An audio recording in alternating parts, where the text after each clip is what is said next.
Hey guys, welcome back to another episode of EdgeMasterGaming, where today, if you want to learn a guaranteed way to reach high levels like this, then you've come to the right place.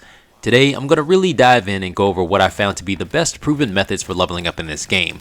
Now, a few things that will be covered in this video are which guns are the best to use, what upgrades are the most beneficial, the pros and cons of each map, which map is best for grinding, and finally, the strategy that I use for playing it. Now, even though this guide is geared more towards beginners, I think that more experienced players can learn something from this as well. But before we get started, please don't hesitate to hit that like button should you find this video helpful, and definitely consider subscribing. Also, if you haven't joined the Korrupt Discord, please check the description box for that link, as well as my own Discord, Twitch, and Twitter. Alright guys, without further ado, let's get started. To begin, I just want to go over a few things in the lobby that are important before I start showing you gameplay or anything like that. Daily challenges. First off, anytime that you want to level up in this game, you need to perform the daily challenges. The most recent update has modified the daily challenges a bit, as now you have to put a little more work in to gain 15% of whatever your required next level is for the day. Now I have to apologize, but this footage that I'm using is actually from a slightly older video prior to the last update. These points are actually 20% of your total goal. But just to illustrate how much more effort is required to earn experience, I've added the new daily challenge requirement to the right for comparison. So these 4 challenges will get you a total of 60% of your goal. Once you complete them all, you'll be granted an additional bonus of 40% of your next level requirement, so always complete these challenges when you can. The next thing that I want to cover is double XP. Starting off with the most recent FN Foul update, the devs have made it so all zombie kills provide double their original experience points. For those that don't know, for casual mode, each zombie now gives you 30 points where hardcore gives you 39 points. Of course, the differences in experience points between both modes doesn't stop there, but I'll cover more on that a bit later. Next is double experience weekends. From time to time, the devs have a tendency to enable these, so please take advantage of them when they occur. These will be announced, of course, in the Discord under the announcements section or in the game's update log. As a bonus, I've never talked about this in any of my Korrupt videos, but if you want to get additional XP, check out the XP boost menu here. If you have coins, you have the options of 1, 6, or 24 hours to boost the leveling ability for either you or your weapons. Now if you don't have any coins and want to know how to get them, there are 3 options. First one is free and you can redeem them through codes. Currently there are 6 of them. I will quickly display them all on the screen. Feel free to pause here so that you can apply them. Just make sure that they're typed in exactly as you see them or they won't work. When finished, this should give you a total of 120 gold coins and 9,000 shards. Now you may have noticed that this is a list of some cool content creators, which includes yours truly. If you haven't subscribed to them, please do so, you will not be disappointed. Second to the last is to follow the developers on Roblox. They're all listed within the free Korrupt coins link here. After following them all, the gold coins may not appear right away. If that happens, just press the refresh button and you should be good to go. This should bring you to a grand total of 200 free coins. And the last and final option is pay to win. Just come to this menu here and you can purchase them using your Robux. Moving on to the loadout portion of the lobby. Each time that you play the game, whatever weapon that you're using will level up as long as you've reached the level required to unlock it. Now as the gun gains a new level, new attachments become available for them. I would highly suggest that after playing each game, that you customize your weapon and save the blueprint. This is done to maximize your weapon's potential, allowing you to survive longer in the game. As a consequence, you'll get Korrupt crystals, which I'll cover later, and more importantly, the experience needed to level up. So the question is, what guns should you be playing with then? Well, I'm glad that you asked the question. In my honest opinion, the best guns to customize for level 30 and under are any one of the assault rifles. More specifically, the M4A1, AS Val, and the AUG. I'm sure that the SCAR is good too, but I haven't used it that much. Any one of these guns can get you to round 40 easy, and that's regardless of what game mode you're playing on. Plus, if you include these in your loadout, you'll always fulfill the daily assault rifle challenge to level up. Honorable mentions are any of the marksman rifles, which is really just one under 30, and that's the SKS. Under submachine guns, I honestly believe that there's only one that's worth your time, and that's the P90, simply because of its awesome fire rate, but that's just me. And the last one are the shotguns. While I like the R870, I definitely appreciate the Spaz a little bit more. The upgrades menu is used to enhance 3 categories in the game: weapons, perks, and ammo mods.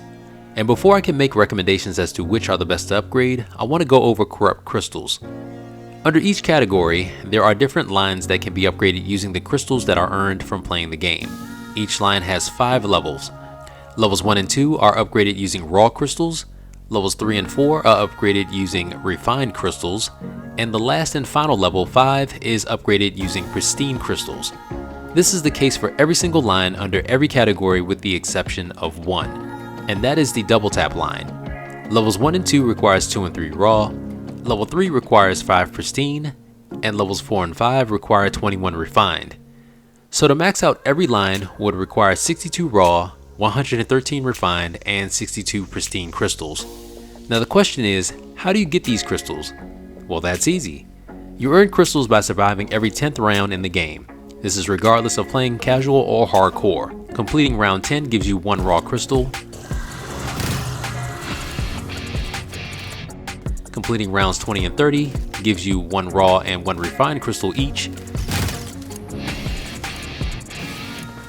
And finally, completing round 40 and beyond gives you 1 raw, 1 refined, and 1 pristine crystal every single time.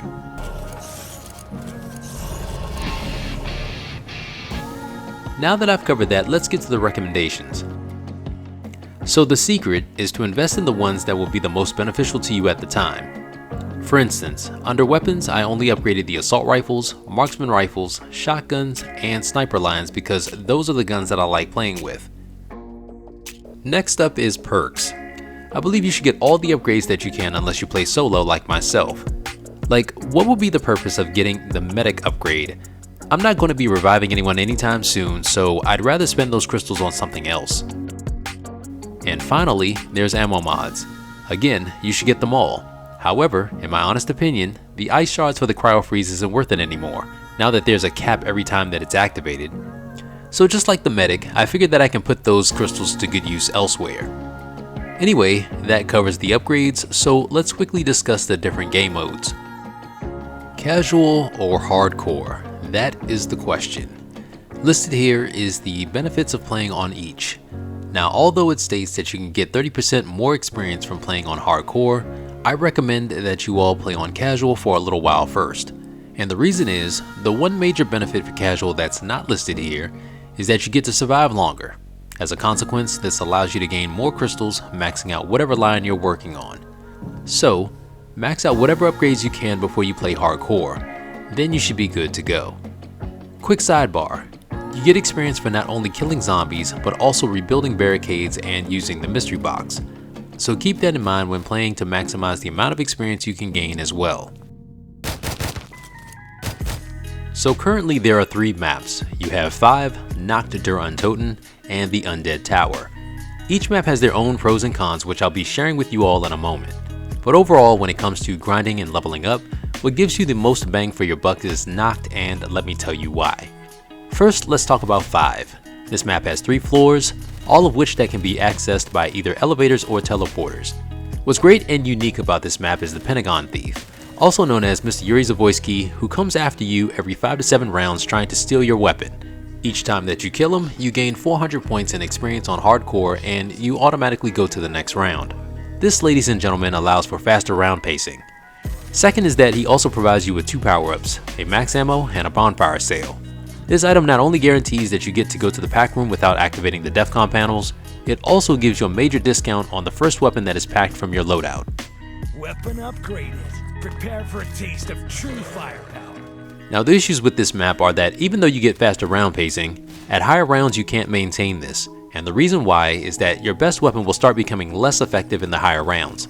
This will require you to start training zombies more, which will affect your round pacing rate. Now if you had a more powerful weapon, then maybe it could be doable. I mean, there is the Venom Howl. Yes, it does slow zombies and infect them so that they will continue to take damage, but the zombies with armor are going to just run through that eventually and you're going to wind up still having to train anyway.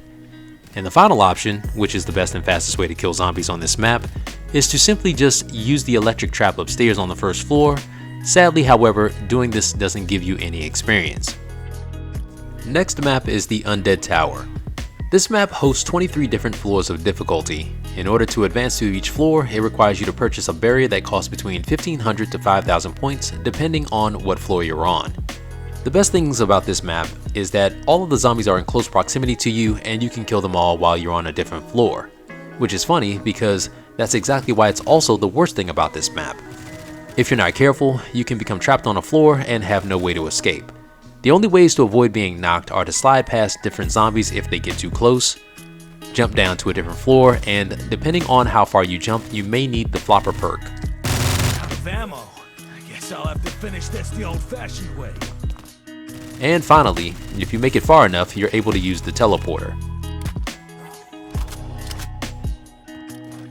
Another thing about this map is that the round pacing is pretty time consuming if you're at the top. This is simply because the zombies have to run up each floor to reach you. Now, there is a way to cut down your time, but this requires you to be closer to the bottom. The only issue with this, of course, is you're going to have to train the zombies a bit to avoid them. And eventually, when getting to the later rounds, you'll need to get Thunder Gun, which is time consuming within itself, having to follow the mystery box on each floor while avoiding the last zombie. However, that's the best way to ensure that you're alive, getting to the later rounds, and reaping as much of the experience as you can. And finally, there's Nacht Der Untoten. This map is the easiest map out of them all, and again, my recommendation for grinding. The unique thing about this map is that you're required to find parts for a panel in order for you to be able to turn on the power. Additionally, you'll need to get a weapon to blow up this wall to find the missing part which enables the Pack-a-Punch machine. Now, one of the best things about this map is that it has a very good camping spot near the entrance to the Pack-a-Punch area. Every single zombie that comes after you is going to come from either one of these areas. So if you need to escape, you can enter through the Pack-a-Punch room and down to the first floor. The only issue that I have with this map is that there isn't any double tap, but when you have Thunder Gun, it's not such a big deal anymore. So it's finally time that I show you this map strategy. Now I'm going to show you how to play Nacht on Hardcore because in theory, if you learn it this way, casual will be a breeze. When you start off playing Hardcore, I recommend getting the SKS or M14 from the wall. Now at the end of round 6, you should have all the parts required to turn on the power. Afterwards, you should upgrade to a better weapon like the M4A1. You're going to use it to farm either here or in this other room until you can get all the perks and upgrade all of the tiers for it. Now the perks that I recommend are Quick Revive, Mule Kick, Stamina Up, and Speed Cola. Mule Kick is especially important due to the Gambling Expert, which increases your chances for getting power-ups. Sometime between rounds 10 to 15, you'll need to grab a launcher or explosive weapon to break down the wall to make the Pack-a-Punch room accessible and buy the final perk, Speed Cola. Sidebar: during the time that you're looking for a launcher, if you wind up getting a shotgun, especially the Taz, and or Thunder Gun, definitely keep those, because the final loadout should look something like 1 assault rifle, 1 shotgun, and Thunder Gun. Another thing that I like about this map is that there's only 3 mystery boxes, which makes getting your loadout pretty easy. Once you get an explosive weapon, just go here, destroy the wall, and you can access the Pack-a-Punch room. From here, just pack the M4A1 to continue farming at our new camping spot right here in front of the Pack-a-Punch area. The goal here is that you want to get enough points to upgrade all tiers as well as Pack-a-Punch every single weapon. And if you don't have Thunder Gun around this time, don't worry about it. Just build up enough points to run the box at a later time. Eventually, whenever you decide to get the Thunder Gun, I'm going to show you guys a trick that I learned that is going to make running the box a little easier. Anytime that you want to go to the box, at the beginning of the round, pause the game for a few seconds. Now if done correctly, at some point you'll notice no other zombies are coming after you, and that's because the zombies are stuck at the window like this.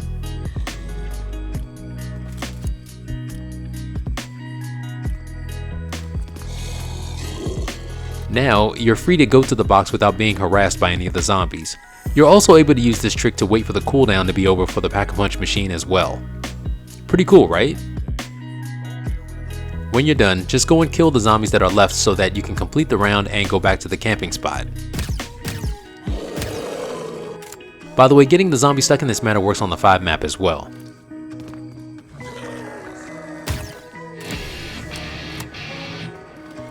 At some point, your regular guns will no longer be effective, at which time you should make your Thunder Gun as your primary. I can't say when that will be exactly because your level as well as upgrades will be different than my own. When using the Thunder Gun, I found it best to try and gather as many zombies as possible just to conserve on ammo. and here's a little demonstration on what I mean.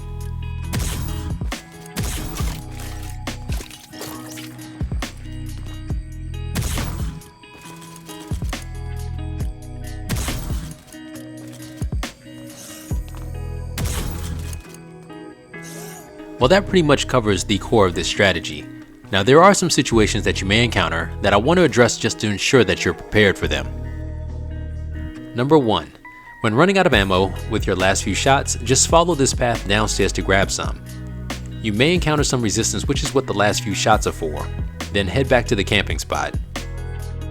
Number 2. If you get knocked, after reviving yourself, throw a monkey bomb to distract the horde. Your objective is to head back downstairs to get quick revive and ammo if needed. If you don't, then it's possible that you may get overrun on the way, as you'll see here.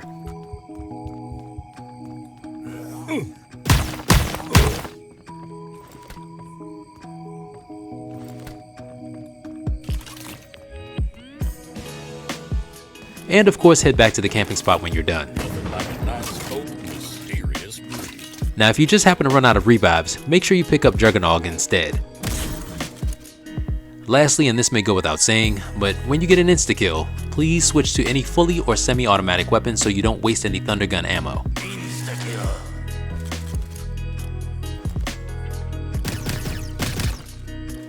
As you can see, I made it to round 104. During this time, I was able to jump 4 levels, from 34 to 38. This took about 3 hours, give or take. What I've shown you is not only a strategy for gaining levels, but it's also the high rounding strategy for this map. Well guys, if you think that this video can benefit others, please share it. I would truly appreciate it. In my next Korrupt video, I'm going to be streaming one of my awesome sub runs, so make sure you keep that notification bell on, and as always guys, remember to have fun, take care, and God bless.